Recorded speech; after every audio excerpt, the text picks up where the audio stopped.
สบายดีชาวเกษตรกรเฮาเนาะชาวสวนมันมื้อนี้บางคนจะมาสอบถามเนาะวิธีตัดจังไดให้ถือวิธีพี่น้องเอาบูฮูเนาะระหว่างผ่ากับเลื่อยหรือก็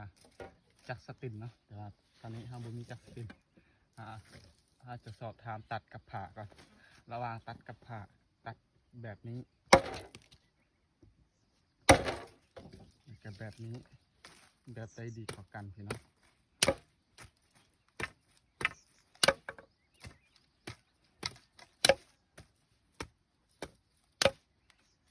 ก็เอาเลยตัด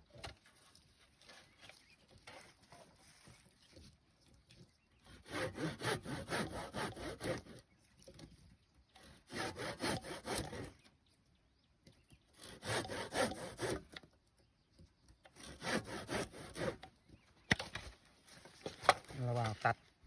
ดขาดปุดเลยเนาะเลยก็ตัดเลยก็เอาเลื่อยตัดพี่น้องปลายมันจะแตกต่างกันเนาะตัวใดดีกว่ากันพี่น้อง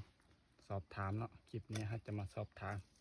ว่าเฮาบูฮูเรื่องเกษตรกรสวนมันขอบใจหลายๆพี่น้อง